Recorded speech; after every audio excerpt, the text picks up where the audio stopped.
Obscura Nocte presents At the Window by Robert McKinnon.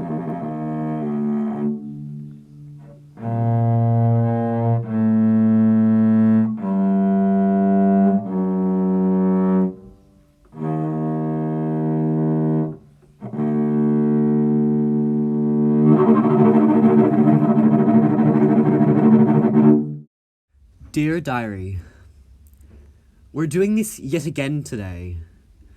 Because as you know, I have to say it again. I don't know why I'm talking to you as if you're a person, but anyway. This may be the last time I have to recount it if I say it well enough. This time, I've decided to record my voice as opposed to write it down. My hand is so sore from all the writing, and I can barely lift a pencil without getting burning cramps. But I can't not do this, so I've decided to record this as an audio diary. I'm yet again recounting the story of Mina, and what I cannot tell anyone else for fear of what could happen. I usually start from the very beginning, when we were both in primary school, but maybe if I say it as concisely and accurately as I can, I won't have to do it again.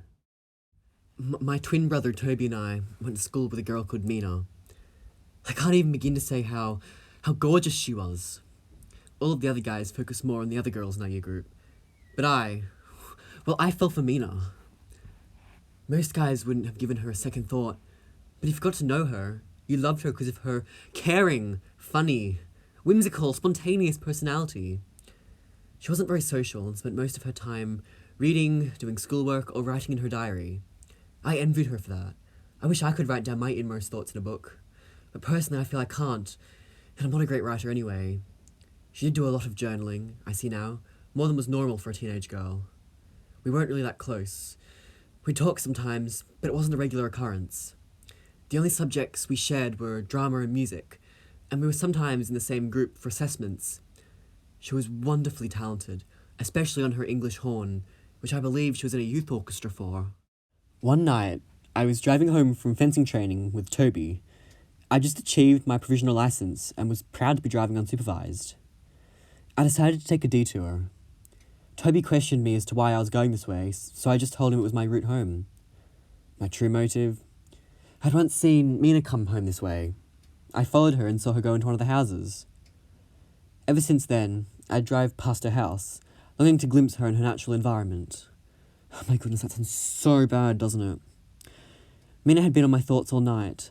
An image of her sitting outside the music room, scribbling obsessively into her journal. Mina's picturesque house was coming up on the left, a colonial brick house that was on some heritage list covered by bright gardens. Unnoticed by Toby, I slowed down a bit and looked out the car's window at her house. That's when I saw them.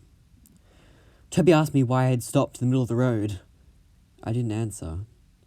A featureless figure was standing outside the window that I'd seen Mina through once. The window of her bedroom. In the darkness, the figure looked tall and misshapen. Ignoring Toby's protests, I turned onto the gutter and opened my door. But when I got out and looked, the figure was gone. Harry said he had seen them too and was white as a bleached sheet. Was it a pervert? A creep? Should we report this to the police? I decided against reporting it to the police. I didn't even know whether I had seen what I had thought. Maybe it was just a pedestrian or one of her parents. But I couldn't be sure, and that scared me. The next day, I watched Mina at school. She seemed to be acting normally, although I did see her writing in an exercise book a lot more than usual. Normally she would only journal at breaks, but now she seemed to be writing in every single class we shared. I was afraid for her. Even if it was the most harmless person in the world watching her, she still deserved to have her dignity protected. So I decided to take action. I asked her whether she wanted to come back to mine to study. She agreed and said she'd be happy to spend time with someone who distracted her from her thoughts. We talked for a bit about inconsequential stuff, and she seemed normal, if not a bit tired. And then the bell went, and I thought about what I'd seen last night. Mina came over that afternoon, and we all studied for an oral music exam later that week. Whilst we studied, she kept taking breaks to write in her journal.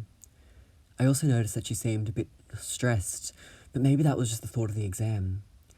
We read over our notes for about 2 hours before I plucked up the courage to talk. I told her I had something to talk to her about, and then told her about seeing the figure standing outside her bedroom window, watching her. She became distressed and asked if we should go to the police. She said she didn't feel safe going home, and whether I would mind her staying over. Of course I didn't mind her staying, although it was her safety I valued over my feelings for her. She organised with her parents to stay over, using the excuse of a movie night, telling them we were watching, I think it was Before I Fall. I set her up in the lounge room, making sure the curtains were closed. I woke up at around 1:30 in the morning, not sure what had disturbed me. I went to the bathroom and then got a glass of water. While I was walking back to my bedroom, I decided to check on Mina. The first thing I saw as I passed the lounge room was the ghostly light. For a few seconds, it didn't bother me until I realised what it meant.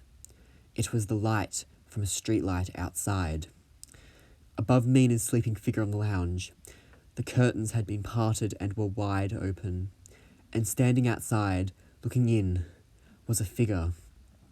I couldn't see their face in the darkness. I froze for a few minutes, just watching this figure as it watched Mina. I could hear their low breathing, and could see their condensed breath flow from the part of their head where their mouth would be. I finally plucked up the courage to run outside to confront them, but when I did, the figure had vanished. 2 footprints in the mud where they stood, barefoot. I stood where the figure had been, watching Mina through the glass as she turned in her sleep, unaware of the watcher. I decided not to tell her or Toby in the morning, and we all went to school normally.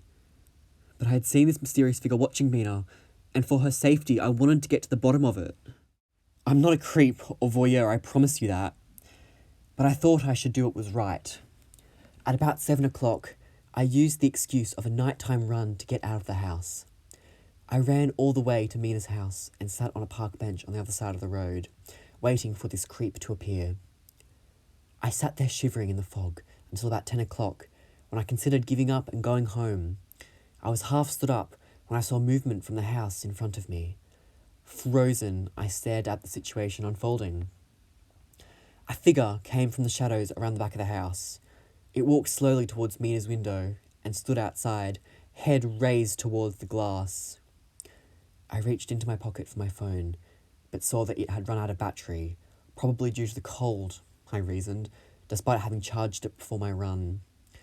I was planning to take a photo of this creep to take to the police, but now it seemed that I could not, so I decided to go to plan B.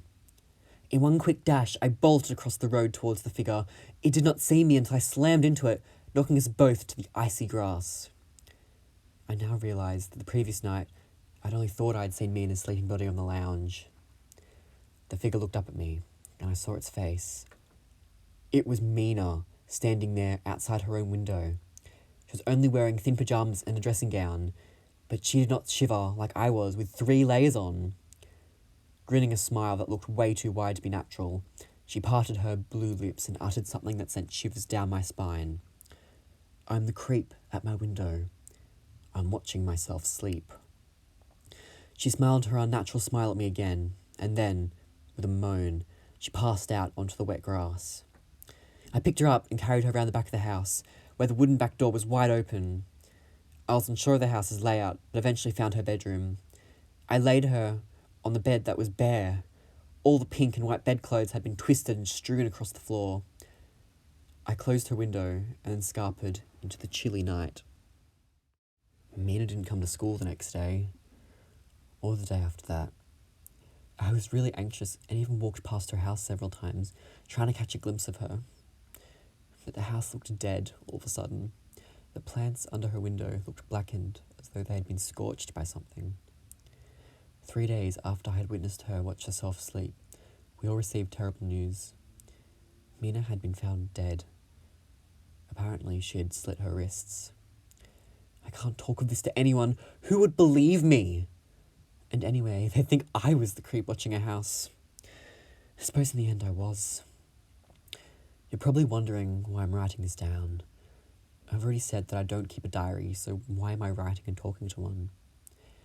A few days after Mina's suicide, I felt an uncontrollable urge to write down the events, almost a sense of closure, and a way to get it out of my head. But after I'd written it down, I felt as though I hadn't written it down at all. I felt this weird itch to go back and write it all again. So again I wrote it down. And then again and again. So far, I've gone through 25 exercise books and 17 pencils writing down these events. I don't know why. I just can't stop. I think that maybe if I write down the story properly, maybe I won't have to write it down again. All my recounts are different. Some short, some long. The longest took up 2 of the exercise books and recounts as much of Mina's life as I could research, right up until her death. The shortest, well, I don't remember writing it. I woke up one morning and opened the book to write it all down again. When I opened it up, the first page I turned to said, "At the window," in my handwriting, accompanied by a small drawing of a blade. But I don't remember doing it. I haven't slept much. I get these weird dreams and this strange sensation as though someone is watching me. I keep closing the curtains when I go to sleep, but when I wake up, they're open again. At the Window was written, directed, and performed by Robert McKinnon. Title music was composed and performed by Robert McKinnon. Obscura, Nocte,